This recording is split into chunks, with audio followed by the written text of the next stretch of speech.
35 different teams comprising of over 200 individual drivers from all across the country. 1,400 laps of one of the most famous karting circuits in the UK, combined with some of the most difficult conditions that I have ever driven in. Ladies and gentlemen, welcome to our perspective of the 2020 Buckmore Park 24 Hours.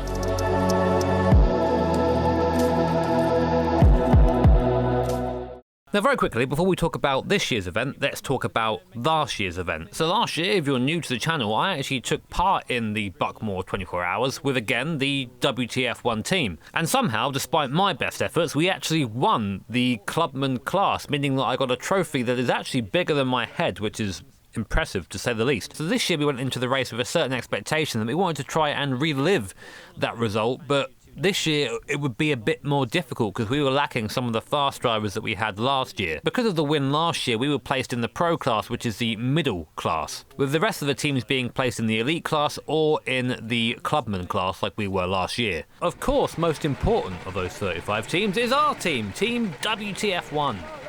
Made up of Charles Leclerc fan club member Matt Gallagher, WTF1 founder and meme enthusiast Tommy Bellingham, a balding Australian man that couldn't wait to show me his helmet, a man that really wants me to subscribe to Matt Amos, Shadow Realm owner and manager Alex Albon, and of course, me! So after a little bit of practice it was time for qualifying, and we decided to send ex-Matty G out to do the honours and get us on the grid. Part of the reason for this is because Matt wanted to get us demoted to clubman, so we might have a chance of getting a trophy.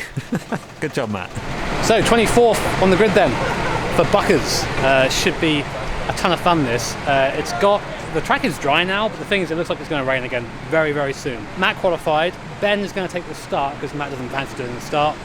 And we're just going to trundle around for a bit. It's a 24-hour race this, so loads of things can happen. There's no point going out there 100%, we've only got to focus on our class. We're in the middle class, I think, in the pro class, so we really just got to focus on that. The main thing over last year is we need to just make sure we're not doing silly stuff like spinning and picking up black flags, because the way you win these races, the way you do well, is staying at the pits as much as you can.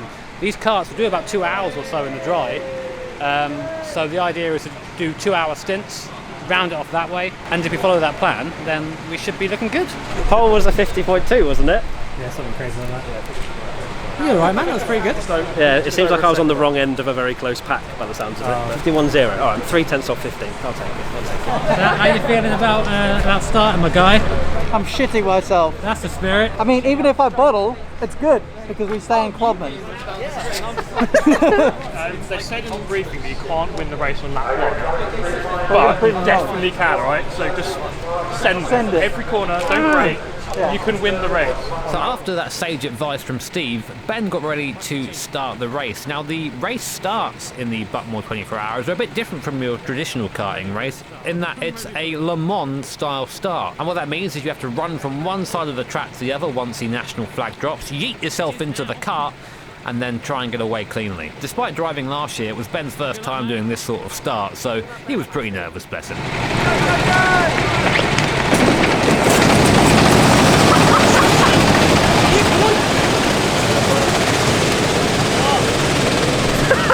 What do you reckon? Oh wow, look at that one. He launched himself in there, He did, he really did. Fair enough, good enthusiasm, I like it. He gave it some, I'll give him that, yeah. Literally due to Ben's getaway, he had a fairly poor start, losing quite a few positions, but after a few laps he found his way back up into 24th where we started. But a few laps later, when checking the timing once again, it seemed that he dropped back down to 32nd position and he was really struggling to get into any sort of rhythm.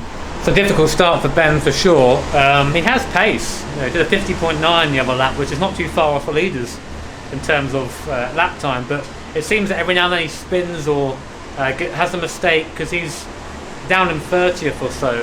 He started 24th, fell, went back up again, and then fell again. So just need to get rid of those mistakes, and Ben will be looking good. But yeah, right now 30th and 2 laps down already. So it's no worries. 24-hour race, of course, but not the best start. In he goes. Doesn't get his leg in. He's like, ah. And then just doesn't put away. And then he starts bouncing. Yeah. Come on, fuck it. So it turns out that Ben got a black flag for, and I quote, take out. He murdered someone. What a champion. So I thought it was a good forfeit, right, for Ben, given that he's given us a penalty already. we now take ownership of his race. He's out on track. We go get his keys. One black flag equals one R8. Unfortunately, we couldn't find the keys to Ben's R8, so we decided just to go and vandalise it instead. Here are the YouTuber cars. This is Ben's car. Yeah, this is an absolute shit wagon. Absolute shit wagon. Then there's this M2, which is really nice. But then we have my hotel room for the night in the Fiesta suite. There it be. Jokes aside, in the last part of his stint, Ben started to clear up his act a little bit and was putting in some nice, consistent lap times. But unfortunately, none of us are really prepared to go racing in the dry, and driving a car in the dry compared to the wet is far more physical, and it was starting to get to Ben. Okay, so we've just had our first pit stop. Ben unfortunately couldn't make the 2 hours. He basically made the signal of tapping on his head to say, I need to get out now, I'm getting tired. Tommy's now in. Unfortunately, that means we're about 12-13 minutes short of the hour, which means that we need Tommy to then make up that 12-13 minutes now of his stint, which again is sort of unlikely. But we'll see what happens. I'm in after Tommy, and I'll just go as long as I can go. Yeah! Should be good, hopefully. And the rain hasn't come yet, but It's coming. now that I've said that, It come. we're fucked. Alright. I heard you sang something. Maybe. How you feeling? Really sore. Yeah? Yeah. That's more physical than last year, I'd say. Yeah, my butt's hurt, neck's hurt. I did 2 hours though, so. Really? Yeah, nearly 2 hours. You were quick when you weren't murdering people. Not last! Yay! Tommy is in the cart now. The pace isn't quite there at the moment. It's doing 52s, mid-52s. We need to be seeing 51s really. So we are dropping back a little bit.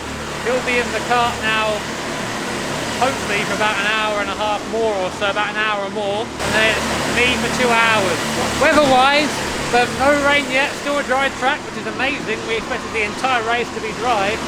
But I am told there is going to be rain later on, so hopefully I can avoid some of that on my stint. If not, then we're in for an interesting show. But an hour and 10 minutes into Tommy's 90-minute stint, he gave the sign on his helmet to say that he needed to come in. The circuit was proving to be very, very physical this year, which meant that I needed to go out and basically drain the fuel tank, go as long as possible, which we think is around 2.5 hours. For context, last year the longest stint I ran was an hour, and that destroyed me, so I was ready to have to be carried out of the cart. So with that, I left the pits for 2.5 hours of dry running. Now when I left the pits, I didn't actually know this. I thought there may be some parts of a circuit that were still damp, so it took me a few laps to get up to speed and realise that we were effectively on a dry circuit. It wasn't long before I started to come across other people on circuit, and because I got into the cart in about 30th, 31st overall, I just treated every pass as if it were for position. I was also doing my best to stay off the curbs too much, because if you ran over anything that was too rough, like a big curb, then the cart actually cut out. So it meant that I couldn't quite extend the circuit the way I wanted to.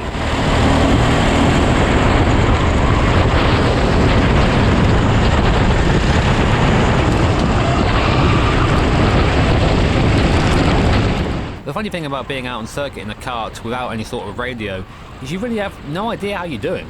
Zero clue. The only marker that I really had to tell me that I was going forward was that I was overtaking people and not really being overtaken. In fact, outside of the first few minutes where I was getting up to speed, I think I was only really overtaken about 3 or 4 times. That number may be different, but from memory, it really wasn't much. So I had a very positive feeling about the stint, so I was just focusing on being as quick and consistent as possible whilst getting through traffic and losing as little time as possible. But before I knew it, the floodlights had come on and I pretty much finished my stint. 2.5 hours in the cart. I had to sort of wave to the guys to say, hey, the fuel's going to run out soon, please pit me. I still didn't really know where we were in terms of position, but I was super happy with how the stint went, given that I had made no mistakes, no spins, no black flags, not even a warning. A completely clean 2.5 hours, which is a big step forward for me.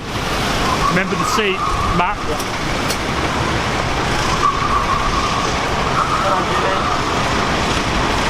Honestly, mate, you're amazing. So good. Unbelievable. Oh, fuck me. You dragged us into 18th from about 30th. There you go. Yeah, it's fine. Cart's quite quick. I'm down the straight. Yeah. Best place on the table for you. Just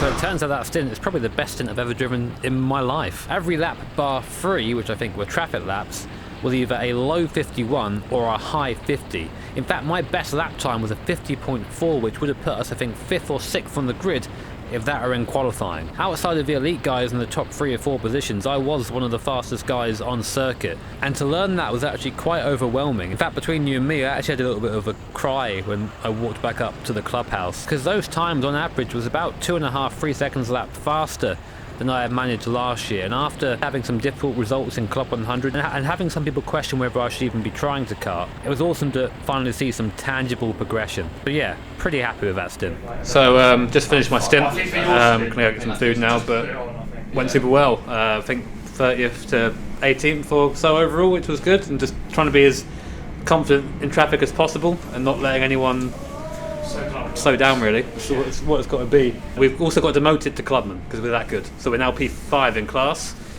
and it's starting to rain, so get fucked, Matt.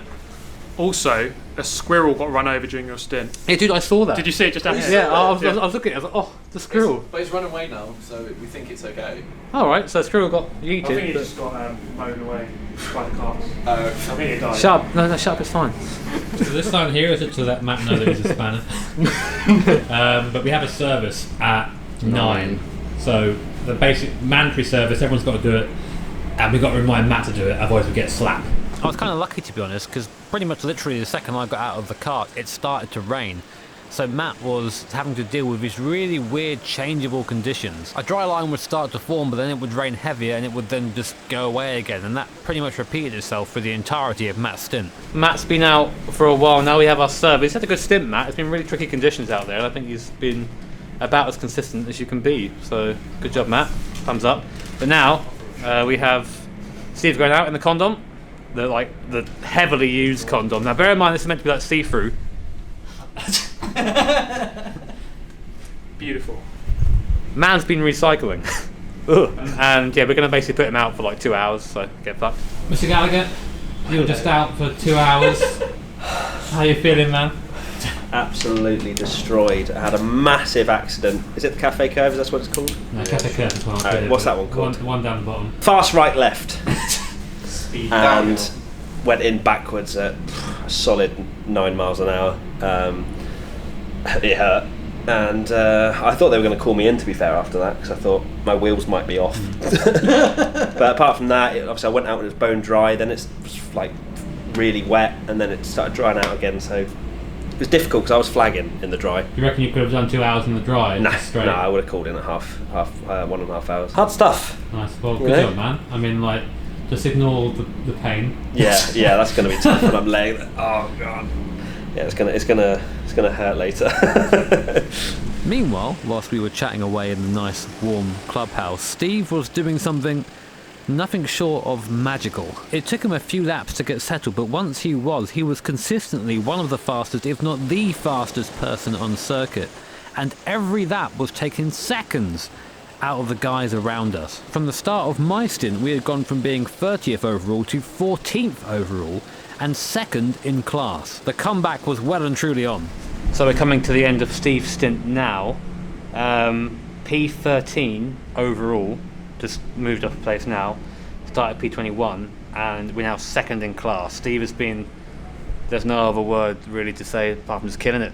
He's been so quick out there, consistently seconds a lap faster than the guys around us. This is where having experience in the wet really does show. I've been trying to get his attention for the last 10 minutes. He's just so in the zone that I'm sort of afraid that he's going to forget to pit. We have 15 minutes till he's done 2.5 hours, then he'll be getting out of the car and resting. Then Matt's going to get in the cart and just keep us going overnight, really. Absolute fucking hero, right?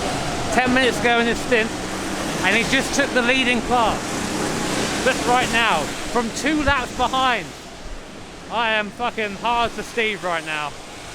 Next up after Steve's stint in the kart was Matt, who had never driven in the wet before. Needless to say, you could tell he was extremely nervous, more so after seeing just how impressive Steve had been in the wet. I tried to reassure him that all he needed to do really was just get the kart to the end of the stint, but I don't think there was anything I could have said then that would have relieved his nerves at all. Mate, fucking legend. P1 in class. Yeah, you were about 4 or 5 seconds that faster than anybody else in our class. Fastest guy on track as well. Basically, we're now I think 12th overall. Oh, well, 21st when you came in. Absolutely killed it, man. Mate, I was a bit sketchy for the first hour, Yeah. but I really settled into it, and then I was fine for the last hour and a half. Poor Matt's been thinking, oh, how am I going to fucking do it before after that? It don't matter, man, but Just churn out the laps, that's all you can do. honestly, that was perfect. Exactly what we needed, man. Good, man. Now I can really empathise with how Matt must have been feeling as he went out onto the track for the first time in these torrid conditions. Because last year that was me. I had to go through that as well, and it is horrendous. It is terrible. Nothing you've learned in sim racing can prepare you for what it's like to drive on slick tyres on a completely drenched circuit. And it's easy if you're watching to say, oh, he's not taking the right wet line, or he's being too aggressive with the throttle, but until you get out there, until you experience it for yourself, there's no way you can prepare. Add into that it's dark as well, there's water on your visor so you can barely see where you're going, and people are trying to bash by you as quick as they can because overtaking offline is almost suicide, and it really can be overwhelming. Starting to flag a little bit now. We've got 13 hours 31 remaining. Matt's dropped a few places, so we sort of knew that was going to happen, so we're not too bothered about it, to be honest. Rain's still coming down, so average lap time is about 1:11. If you go across the entire field, 1:12 maybe. Steve's given us a few tips on how to try and go a bit quicker, but apart from that, all we can do is wait and see. This one, Hello. He's out next. and we'll see what happens. These are the tough hours now because everyone's tired, everyone's fatigued, and the track is fucking terrible. In fact, let me show you. So yeah, as you can see, not great.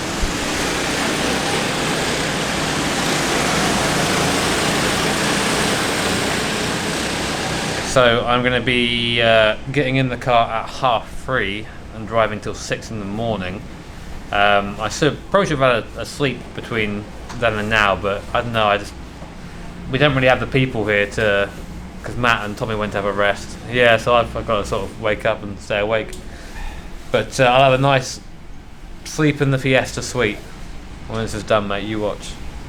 Big nap. See, this is a mad thing about endurance racing, right?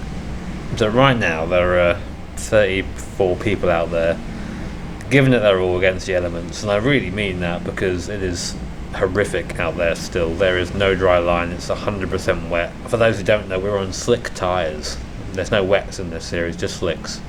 So it's one tiny error and you find yourself losing a ton of time or facing backwards in the barriers. I'm exhausted, as you can probably tell, but you have to sort of start winding yourself up again, because at 3:30 I'm out there for 2.5 hours. I'm there till 6 in the morning, and I have to get out there, find the right line around the circuit, get into a rhythm of some sort, and try and go quick. Steve did it really well. I don't think I'll be that pace, but I want to be as close as I can. 100% the goal is not to sort of give in to fatigue and to try and get through the stint with no mistakes. I think it's going to be quite tricky to do that.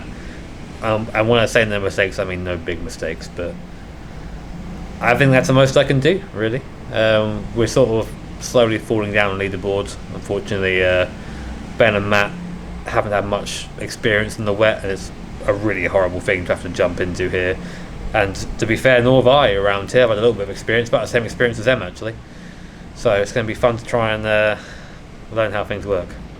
And just like that, it was my turn to face the elements. The first thing I had to do was get out there and find the line, find the quickest way around the circuit. And as I said before, it's very much experimentation. You can watch some guys in front of you, see what they do, but if you're catching those guys, then you know you're doing a better job than they are. But I tell you what, any hint of tiredness was literally washed away. As the first time I went through any sort of puddle, it went through the crack in my visor, and basically I got to wash my face for free. The footage here doesn't quite represent what you see when driving around the circuit. Because your eyes do this thing called adjusting, which the GoPro doesn't seem to want to, you can actually see fairly well in the darker areas, but all that water on screen is pretty much what you see through a visor. In terms of pace in the wet, I wasn't quite as quick as I was in the dry, and that might sound like a rather silly thing to say, but what I mean by that is when I was doing dry times, I was probably, top 4 or top 5 in terms of pace on the circuit at that time. But In the wet, that was more like top 12, top 10. I think a definite lack of experience showing, but still a hell of a lot better than last year.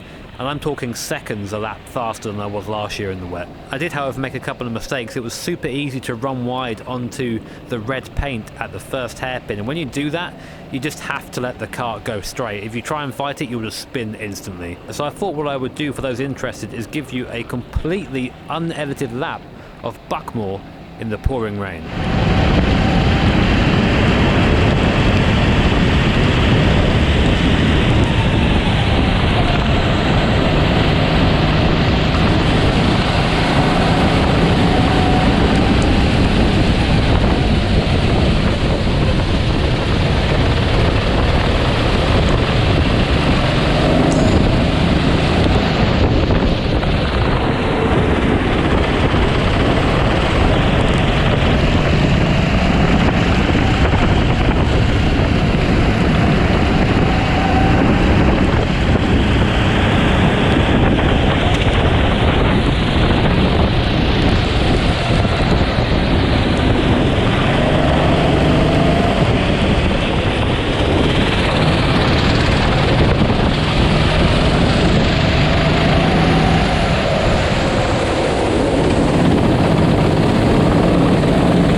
After 2.5 hours of wrestling the car around in the dark, I was just completely exhausted. And I'd definitely be lying if I said the pit wall didn't come as some sort of a relief. So I pitted in, trudged back to the clubhouse, and tried to peel myself out of a very wet race suit.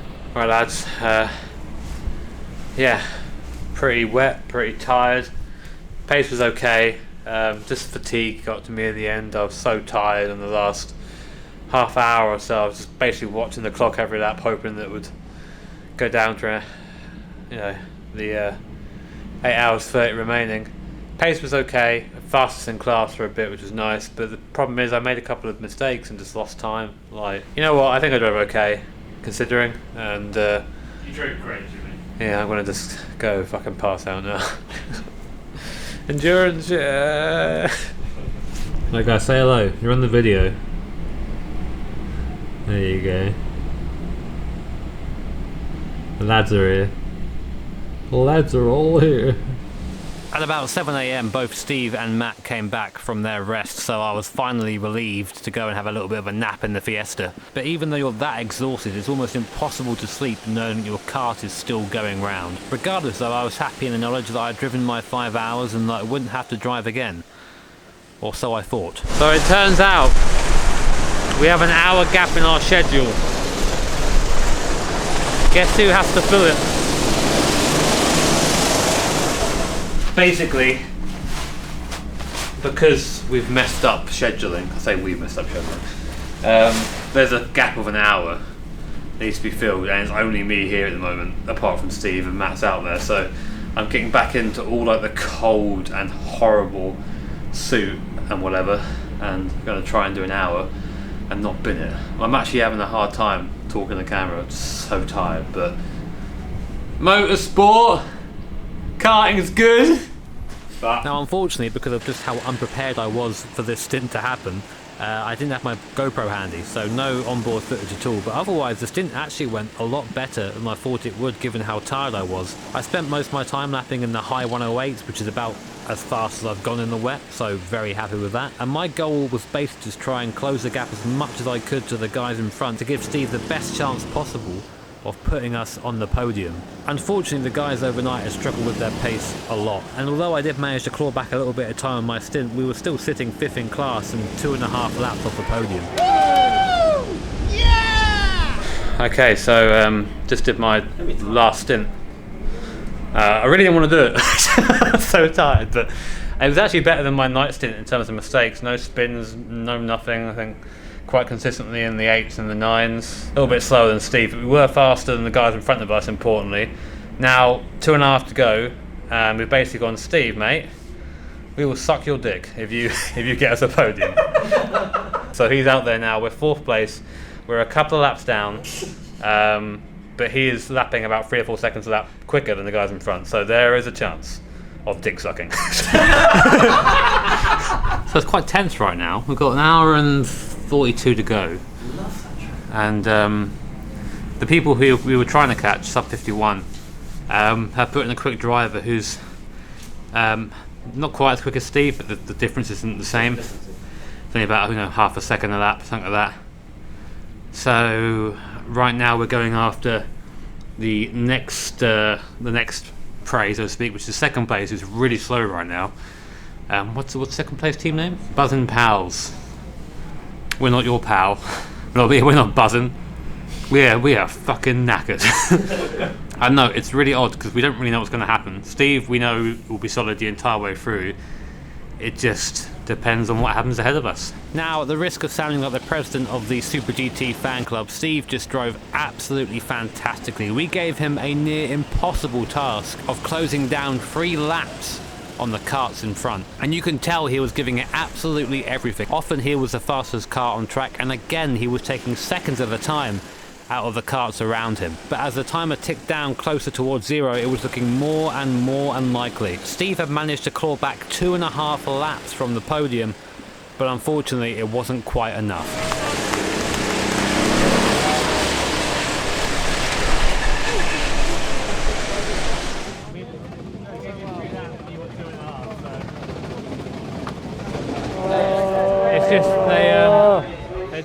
Steve, of course, was gutted, but the fact remains that our group of absolute plebs somehow managed to finish 13th overall, and importantly, only 30 seconds off the clubman podium. It's definitely a case of what could have been, but to be honest, finishing one of these races is a massive achievement in itself, and to do so 11 places above where we started, and be ahead of a lot of pro teams, I think that was a fairly good result. Steve, while you're sore, tell people what 7 hours of karting does to your body.